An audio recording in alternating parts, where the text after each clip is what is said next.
Ikka erinevad olukorrad on nagu lakmuspaberid, mis meid paljastavad siis seda tõelist nagu hinge olemust ja omadusi ja armastuse siis seda valuutat, et kas meil on seda spontaanset tingimusteta armastuse sellist, palju seda on, eks ju. Kas seda on 1% või 1,1 või -1 või kuidas kunagi, eks ju, ta avaldub ka vahest, oled nagu paremas vormis, oled nagu rohkem väsinud, siis reageerid mingitele väljakutsetele võib-olla närvilisemalt ja egoistlikumalt. Aga ikkagi selle vana jutu juurde tagasi, et siin olen vaadanud ka, et näiteks oli seal üks sportlane,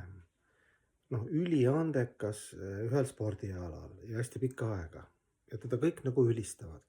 Ja siis näitab mingeid katkendid, kuidas ta nagu mingi 5-6 katkendit kaameraga aegklubis, kuidas ta teeskleb, et keegi lõi teda nagu, aga see oli täielik nagu umbes viskas, eks ju, suur mees, kuulus, eks ju, miljardär,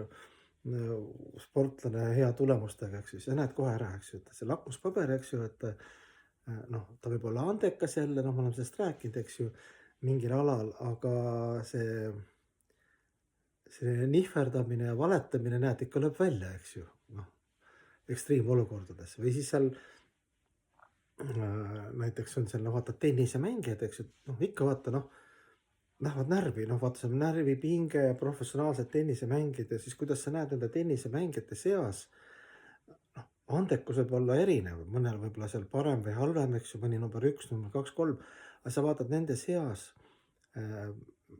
sellises lahingutes, sportlikutes lahingutes, kus on see närvipinge, siis seal löövad ka need iseloomad välja. Kuidas mõnel löövad välja nagu täitsa sellised teemonlikud omadused hakkab seal maha tegema midagi seda või et ei jäägi nagu heaks inimesega. Aga muidu nagu kui võidab ja niimoodi andekas intervjuus ja annab, et väga tore, aga ekstreemolukordades ja see ei ole nii, et ma räägin teistest, ma iseenda puhul samamoodi olen seda täheldanud, et kuidagi loodus sind kuidagi niimoodi paljastab pidevalt, et kui sa arvad, et sa oled nagu spirituaalne ja tore ja hea, see on väga hea, me peamegi ennast armastama ja me olemegi algselt puhtad, head jänkud. Aga siis see materiaalne energia ta nagu läbi kannatuste või üllatuste siis sind paljastab, eks ju. Ja et miks meil siis võib küsida, et miks siis meil selliseid kannatusi, sest hingele, hing protesteerib, ta ei taha kannatada. Ja Bhaktisiddhanta Sarasvati käest küsiti ka minu õpetaja käest, et üks küsis ka, et miks me kui öeldakse, et Jumal on kinkinud meile valikuvabaduse, et miks ta selles valikuvabaduses nagu nii palju kannatusi ka annab. Et seal on vist palju sellist filosoofilisi seletusi ka pühakirjade poolt või pühakute poolt. Üks oli see, et Bhaktisiddhanta Sarasvati ütles, et kas sa tead, mis on vabadus või kuidas sa hindad vabadust või seda armastuse valikuvabadust, eks ju. Kui kaugele, küsimus on kaugele Jumal laseb meil minna, eks ju. Meie rumalustes, lollustes see, et see universum ongi või materiaalne dimensioon ongi loodud selleks, et tekib nagu kaks asja, eks ju. Kadedus ja ma tahan. Sa vaatad, keegi on õnnelik, sa juba what the heck, ma tahaks ka, mis on nüüd parem, eks ju. Siis tekib soov, eks ju, kas tahad paremat olla,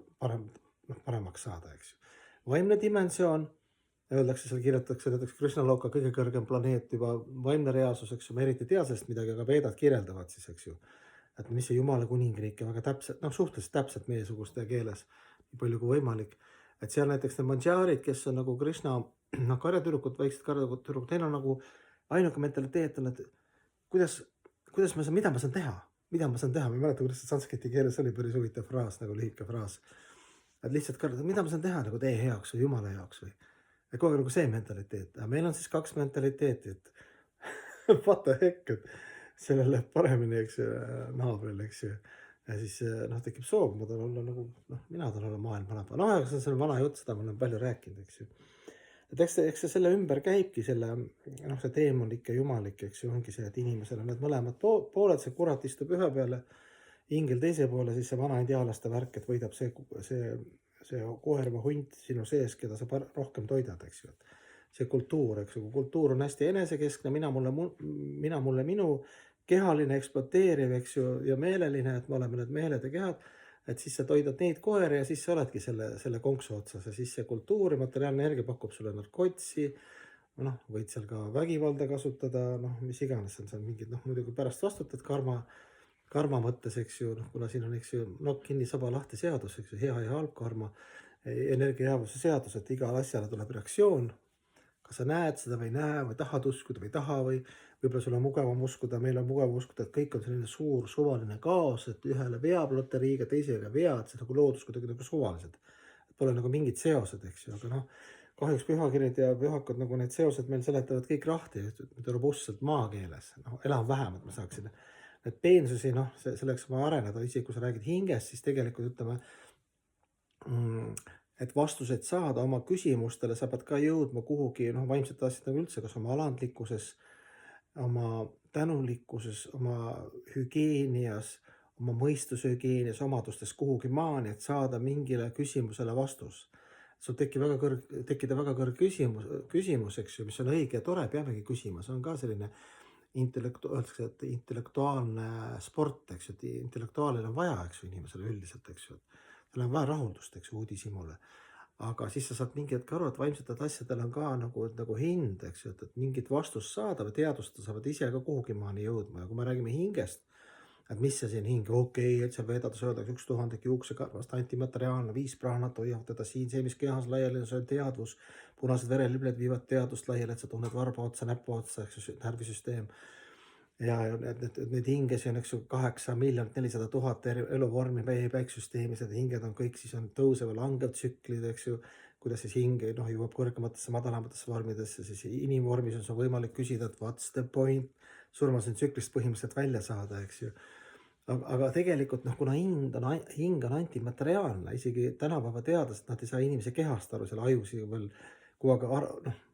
seda mikrokosmost, inimese mikrokosmost leiutad, üks päev on üks jutt, homme hoopis teine, noh, järjest tiibimaks läheb, eks ju, lihtsalt füüsiline. Aga kuidas meiesugune või minusugune saab, noh, teoorias ta saab vastu võtta üldse mõista nagu hinge, kust see hing tuleb, miks ta tuli, valikuvabadus, materiaalne maailm, vaimne maailm, eks ju. Et läbi praktika ja noh, üks asi on see praktika ja alandlikkus ja tänulikkus, aga teine asi, sul peaks olema kontakt siis nende allikatega, eks ju, pühakiri, eks ju, need energiate, eks ju, püha palve, pühakud, õpetajad, kes on sinust eespool. Et siin on jah, tuleb nagu mängu see, et me oleme osake tervikust ja meil on vaja nagu abi. Aga noh, me oleme muidugi nii uhked, ei, me ei ole abi, et ma oma ajudega jõuan. No oma ajudega võid jõuda küll, veedandes öeldakse, et ajudega võib jõuda küll nii kaugele, kui Aristoteles vist jõudis, et ta sai aru läbi analüütilise meetodi, et ta ei ole see keha. Ta sai aru, et olemas, eks ju, füüsiline keha, peenkeha, eks ju. Su peenkeha mõistus on erinev sellest kehast ja näeb, kuidas füüsiline keha, eks ju, tänapäeval siis arstiteaduslik fakt ka, et raku tasemel inimene vahetab keha 7 kuni 11 aasta jooksul, eks ju, et noh, see on juba fakt, et iga arst teab, et see keha, mis on minul, eks ju, selle ma olen ka palju rääkinud, et olen 60-aastane peaaegu, et ma olen juba vähemalt 6 korda umbes keha vahetanud. Et seal 6 või 10 aastat tagasi oli hoopis teine vend füüsiliselt. Aga teadus seal sees on nagu sama tüüp. See, kes oli 10 aastat, 20 aastat tagasi, minu arust on see sama vend, kes praegu on, see on teine vend. Aga füüsis on vahetanud juba, lihtsalt raku tasemel, see on arstiteaduslik fakt. Tõestusi nii palju nagu see Covidi värki, eks ju, ükskõik maailmas need igasugused, et see vastad inimese intellektuaalsusele, soovidele ja puhtusele, ta saab siis vastused ja vastusel on ka sõnal võib olla teemalik pool ja jumalik pool, ühel samal sõnal, eks ju. Et eks ta läheb noh, nii sügavaks ja sa saadki mingis osas kuskile maani aru, kaitsed seda, ma räägin seda oma kurgi filosoofiat, et see on nii ja see aitab sul elada ja siis mingi hetk saad aru, et seal on veel üks tuba ja siis on 3. tuba ja see on 4. ja siis neid tubasid on hästi palju, siis tuleb välja, et need toad ka ise muutuvad kõik, et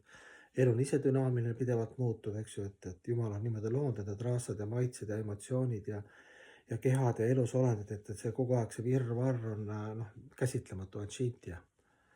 Ta ei seisa nagu paigal, aga on üldpõhimõtted, et öeldakse ikkagi, et lõpuks teistpidi jälle veedad, et elu on keeruline nende jaoks, kellel on keeruline mõistus. Saame aru, et me ei suuda kõike hoomata ja mõista, aga see ei tähenda, et meie tundeelu ja armastus ja õnn ja rõõm ja rahu, et me ei vääri seda või noh, seda igavikku, igavest õnne. Et see on nagu hea uudis, et seda nagu kinnitatakse, see ongi põhimõtteliselt pühakirjade ja pühakute põhimõtted, meile anda usk ja lootus ja läbi oma eeskuju sellised, et siin ja praegu kohe on kõik olemas, et sa saad siin ka jääda armastusse ja olla õnnelik ja tunda ennast igavese elus olendina, isegi kui sa näed, et su keha vahetub ja ühiskonnad vahetuvad ja suhtumine sinusse ka on erinev erinevatel hetkedel, erinevatel elusolenditel. Vahest öeldakse, et tere naeratuse kohast on tore. Noh, niimoodi see väline maailm meid ka siis lihvib.